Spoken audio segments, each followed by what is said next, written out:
తర్వాత ఆమె స్కూల్కి వెళ్ళిపోయింది. స్కూల్లో అన్ని పనులు ముగించుకుంది.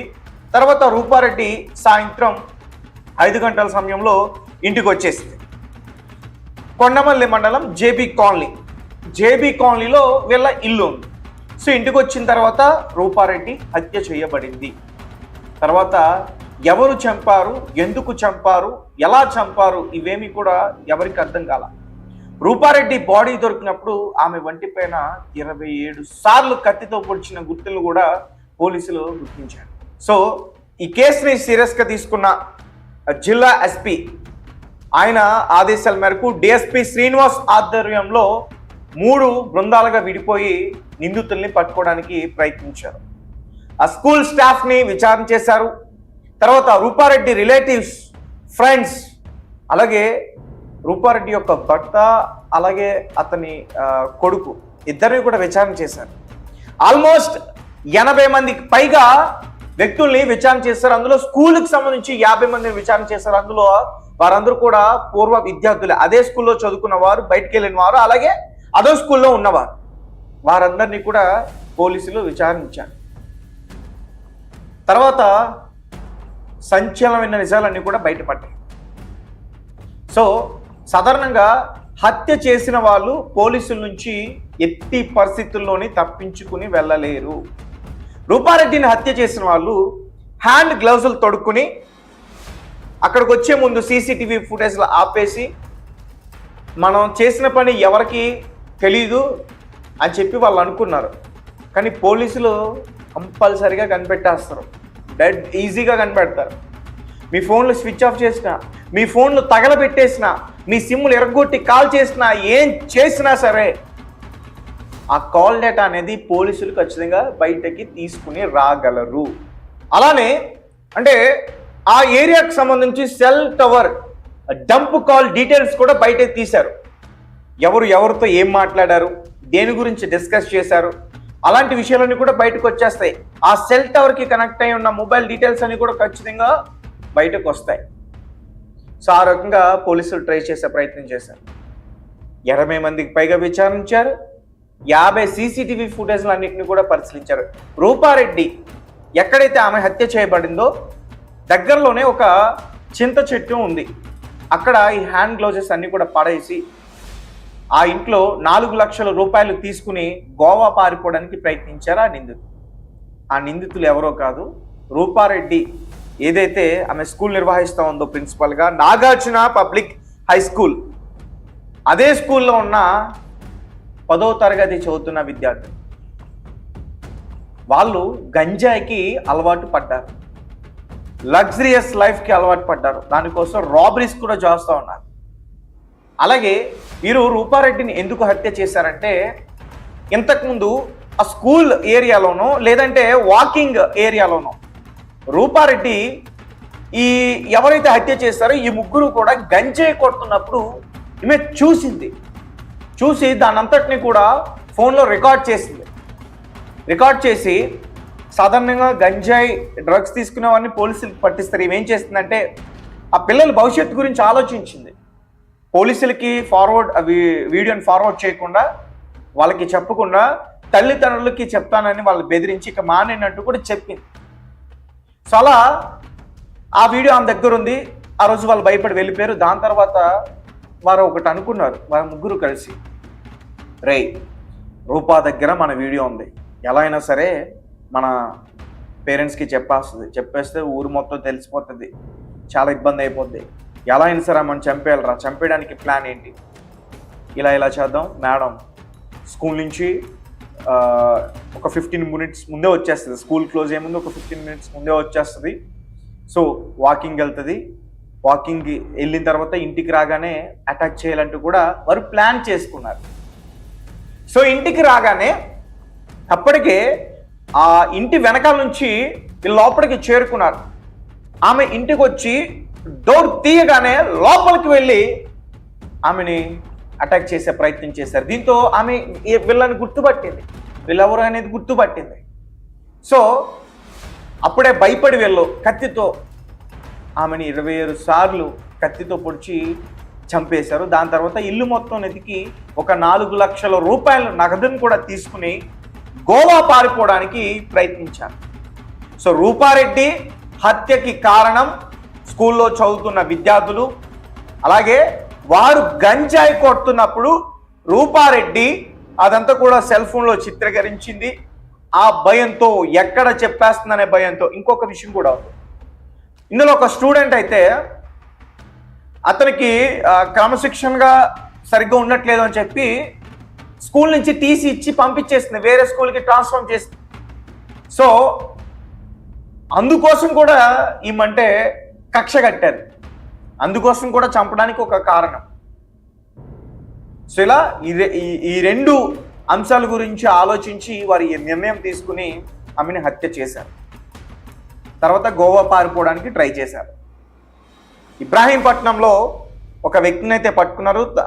అతని దగ్గర నుంచి మిగతా వాళ్ళందరూ కూడా దొరికారు. వీళ్ళు వెళ్ళిపోయిన తర్వాత ఫోన్లన్నీ కూడా స్విచ్ ఆఫ్ చేసుకున్నారు. బట్ పోలీసులు వారి స్టైల్లో వారు ఎంక్వైరీ చేస్తారుగా, చాలా మొత్తానికైతే దొరికారు. వీళ్ళిద్దరు కూడా మొత్తం 3. సో వీళ్ళు ఈ కొండమల్లె మండలం ఏదైతే ఉందో అక్కడ ఒక 2 తండాలు ఉన్నాయి. నేను తండాల పేరు చెప్పే ప్రయత్నించాను. అలాగే ఈ ఎవరైతే ఉన్నారో ఈ స్టూడెంట్స్ వాళ్ళ పేర్లు కూడా నేను చెప్పలేను, ఎందుకంటే వాళ్ళందరూ కూడా minors. Yes, minors, 10th class students, తర్వాత మళ్ళీ 9th క్లాస్ స్టూడెంట్స్. సో అందుకోసం వారి గురించి ఇన్ఫర్మేషన్ మేము బయటికి ఇవ్వలేం, చెప్పలేం. పోలీసులు కూడా చెప్పారు. ఆ తండాలకి బ్యాడ్ నేమ్ వస్తుంది మళ్ళీ. సో అంటే ఒక వ్యక్తి చిన్న తప్పు చేస్తే అది ఒక స్ట్రీట్కి కావచ్చు, ఒక వీధికి కావచ్చు, ఒక ఊరికి కావచ్చు, ఒక మండలానికి కావచ్చు, ఈ మధ్య అలా వెళ్ళిపోతుంది. అంటే ఒక ఊరి పేరు అడుగుతుంటే ఈ మధ్య అలా ఉందంటే పలానా ఇప్పుడు జరిగింది కదా, అదే కదా. సో అందుకోసమే ఈ విషయాలన్నింటినీ కూడా చెప్పే ప్రయత్నం చేయట్లేదు. బట్ ఆ కొండపల్లి మండలంలోనే ఒక 2 తండాలకు సంబంధించిన విద్యార్థులందరూ కూడా నాగార్జున పబ్లిక్ స్కూల్లో వెళ్ళి చదువుకుంటున్నారు. సో ప్రిన్సిపల్ రూపారెడ్డి మీద కక్షతో వీరు ఆమెని హత్య చేసి 4 లక్షల రూపాయలు తీసుకుని పారిపోయారు. రూపారెడ్డి హత్యకి రూపారెడ్డి భర్తకి ఎటువంటి సంబంధం లేదు. ఎందుకంటే గత కొన్ని రోజుల నుంచి ఆయన పైన అనేక ఆరోపణలు వచ్చాయి. ఆయన ఏదైనా చేసి ఉంటాడని అనుమానించారు పోలీసులు. ఏదైనప్పటికీ పోలీసులు నిందితులను అయితే పట్టుకున్నారు. వారిని జువెనైల్ కోర్టుకి ప్రవేశపెట్టి శిక్షలు కూడా పడే అవకాశం అయితే ఉంటుంది. Thank you so much. నమస్తే, నేను మీ తేజ. తెలంగాణ రాష్ట్ర వ్యాప్తంగా సంచలనం సృష్టించిన ప్రిన్సిపల్ రూపారెడ్డి హత్య కేసు. దానికి ఈ కేసుని పోలీసులు ఛేదించారు. చంపింది ఎవరో కాదు, రూపారెడ్డి స్టూడెంట్స్. మరి ఎందుకు చంపారు, కారణం ఏంటి, నేను దాని గురించి క్లియర్గా చెప్పే ప్రయత్నం చేస్తాను. అయితే మొదటి నుంచి అసలు ఏం జరిగింది అనే దాని గురించి కూడా క్లియర్గా చెప్తాను. సో రూపారెడ్డి అలాగే భర్త రాజేందర్ రెడ్డి వీళ్ళిద్దరూ కూడా స్కూల్ సెలవు దినాలు కావడంతో వారు హైదరాబాద్లోని వారి కుమారుడు దగ్గరికి వచ్చారు. ఆ కుమారుడు ఇక్కడ ఒక ఇంజనీరింగ్ కాలేజీలో చదువుతున్నాడు. అలాగే వీరికి గుర్రంగూడలో ఒక ఇల్లు కూడా ఉంది, సొంత ఇల్లు. సో అక్కడ ఉంటారన్నమాట. తర్వాత రూపారెడ్డి మంగళవారం అక్కడికి వెళ్ళాలని చెప్పేసి వచ్చేసింది, ఎందుకంటే మళ్ళీ స్కూల్ స్టార్ట్ అవుతుంది, వెళ్ళాలి కాబట్టి. సో రాజేందర్ రెడ్డి పని ఉండడంతో అతను హైదరాబాద్లోనే ఉండిపోయాడు. సో రూపారెడ్డి వెళ్ళిన తర్వాత ఆమె స్కూల్కి వెళ్ళిపోయింది, స్కూల్లో అన్ని పనులు ముగించుకుంది. తర్వాత రూపారెడ్డి సాయంత్రం 5 గంటల సమయంలో ఇంటికి వచ్చేసింది. కొండమల్లి మండలం జేబీ కాలనీలో వీళ్ళ ఇల్లు ఉంది. సో ఇంటికి వచ్చిన తర్వాత రూపారెడ్డి హత్య చేయబడింది. తర్వాత ఎవరు చంపారు, ఎందుకు చంపారు, ఎలా చంపారు, ఇవేమీ కూడా ఎవరికి అర్థం కాల. రూపారెడ్డి బాడీ దొరికినప్పుడు ఆమె వంటిపైన 27 సార్లు కత్తితో పొడిచిన గుర్తులు కూడా పోలీసులు గుర్తించారు. సో ఈ కేసుని సీరియస్గా తీసుకున్న జిల్లా ఎస్పీ ఆయన ఆదేశాల మేరకు డిఎస్పీ శ్రీనివాస్ ఆధ్వర్యంలో 3 బృందాలుగా విడిపోయి నిందితుల్ని పట్టుకోవడానికి ప్రయత్నించారు. ఆ స్కూల్ స్టాఫ్ని విచారణ చేశారు. తర్వాత రూపారెడ్డి రిలేటివ్స్, ఫ్రెండ్స్, అలాగే రూపారెడ్డి యొక్క భర్త, అలాగే అతని కొడుకు, ఇద్దరిని కూడా విచారణ చేశారు. ఆల్మోస్ట్ 80 మందికి పైగా వ్యక్తుల్ని విచారణ చేశారు. అందులో స్కూల్కి సంబంధించి 50 మందిని విచారణ చేశారు. అందులో వారందరూ కూడా పూర్వ విద్యార్థులే, అదే స్కూల్లో చదువుకున్న వారు, బయటికి వెళ్ళిన వారు, అలాగే అదే స్కూల్లో ఉన్నవారు. వారందరినీ కూడా పోలీసులు విచారించారు. తర్వాత సంచలనమైన నిజాలన్నీ కూడా బయటపడ్డాయి. సో సాధారణంగా హత్య చేసిన వాళ్ళు పోలీసుల నుంచి ఎట్టి పరిస్థితుల్లోని తప్పించుకుని వెళ్ళలేరు.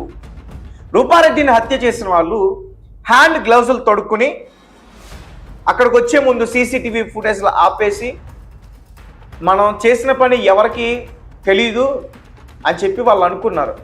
కానీ పోలీసులు కంపల్సరిగా కనిపెట్టేస్తారు, డెడ్ ఈజీగా కనిపెడతారు. మీ ఫోన్లు స్విచ్ ఆఫ్ చేసినా, మీ ఫోన్లు తగలబెట్టేసినా, మీ సిమ్లు ఎరగొట్టి కాల్ చేసినా, ఏం చేసినా సరే ఆ కాల్ డేటా అనేది పోలీసులు ఖచ్చితంగా బయటకి తీసుకుని రాగలరు. అలానే అంటే ఆ ఏరియాకి సంబంధించి cell tower dump call details కూడా బయటకి తీశారు. ఎవరితో ఏం మాట్లాడారు, దేని గురించి డిస్కస్ చేశారు, అలాంటి విషయాలన్నీ కూడా బయటకు వచ్చేస్తాయి. ఆ సెల్ టవర్కి కనెక్ట్ అయి ఉన్న మొబైల్ డీటెయిల్స్ అన్ని కూడా ఖచ్చితంగా బయటకు వస్తాయి. సో ఆ రకంగా పోలీసులు ట్రై చేసే ప్రయత్నం చేశారు.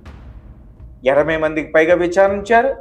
50 సీసీటీవీ ఫుటేజ్లు అన్నింటినీ కూడా పరిశీలించారు. రూపారెడ్డి ఎక్కడైతే ఆమె హత్య చేయబడిందో దగ్గరలోనే ఒక చింత చెట్టు ఉంది. అక్కడ ఈ హ్యాండ్ గ్లౌజెస్ అన్ని కూడా పడేసి ఆ ఇంట్లో 4 లక్షల రూపాయలు తీసుకుని గోవా పారిపోవడానికి ప్రయత్నించారు ఆ నిందితులు ఎవరో కాదు, రూపారెడ్డి ఏదైతే ఆమె స్కూల్ నిర్వహిస్తూ ఉందో ప్రిన్సిపల్గా, నాగార్జున పబ్లిక్ హై స్కూల్, అదే స్కూల్లో ఉన్న 10వ తరగతి చదువుతున్న విద్యార్థి. వాళ్ళు గంజాయికి అలవాటు పడ్డారు, లగ్జరియస్ లైఫ్కి అలవాటు పడ్డారు. దానికోసం రాబరీస్ కూడా చేస్తూ ఉన్నారు. అలాగే వీరు రూపారెడ్డిని ఎందుకు హత్య చేశారంటే, ఇంతకుముందు ఆ స్కూల్ ఏరియాలోనో లేదంటే వాకింగ్ ఏరియాలోనో రూపారెడ్డి ఈ ఎవరైతే హత్య చేశారో ఈ ముగ్గురు కూడా గంజాయి కొడుతున్నప్పుడు ఈమె చూసి దానంతటిని కూడా ఫోన్లో రికార్డ్ చేసి సాధారణంగా గంజాయి డ్రగ్స్ తీసుకునే వారిని పోలీసులకు పట్టిస్తారు. ఏం చేస్తుందంటే ఆ పిల్లల భవిష్యత్తు గురించి ఆలోచించింది. పోలీసులకి వీడియోని ఫార్వర్డ్ చేయకుండా, వాళ్ళకి చెప్పకుండా తల్లిదండ్రులకి చెప్తానని వాళ్ళు బెదిరించి ఇక మానేనట్టు కూడా చెప్పింది. సో అలా ఆ వీడియో ఆమె దగ్గర ఉంది. ఆ రోజు వాళ్ళు భయపడి వెళ్ళిపోయారు. దాని తర్వాత వారు ఒకటి అనుకున్నారు, వారు ముగ్గురు కలిసి, రూపా దగ్గర మన వీడియో ఉంది, ఎలా అయినా సరే మన పేరెంట్స్కి చెప్పేస్తే ఊరు మొత్తం తెలిసిపోతుంది, చాలా ఇబ్బంది అయిపోద్ది, ఎలా అయినా సరే మనం చంపేయడానికి ప్లాన్ ఏంటి, ఇలా చేద్దాం మేడం, స్కూల్ నుంచి ఒక 15 మినిట్స్ ముందే వచ్చేస్తుంది, స్కూల్ క్లోజ్ అయ్యే ముందు ఒక 15 మినిట్స్ ముందే వచ్చేస్తుంది. సో వాకింగ్ వెళ్తుంది, వాకింగ్ వెళ్ళిన తర్వాత ఇంటికి రాగానే అటాక్ చేయాలంటూ కూడా వారు ప్లాన్ చేసుకున్నారు. సో ఇంటికి రాగానే అప్పటికే ఆ ఇంటి వెనకాల నుంచి వీళ్ళు లోపలికి చేరుకున్నారు. ఆమె ఇంటికి వచ్చి డోర్ తీయగానే లోపలికి వెళ్ళి ఆమెని అటాక్ చేసే ప్రయత్నం చేశారు. దీంతో ఆమె వీళ్ళని గుర్తుపట్టింది, వీళ్ళెవరు అనేది గుర్తుపట్టింది. సో అప్పుడే భయపడి వీళ్ళు కత్తితో ఆమెని 27 సార్లు కత్తితో పొడిచి చంపేశారు. దాని తర్వాత ఇల్లు మొత్తం వెతికి ఒక 4 లక్షల రూపాయల నగదును కూడా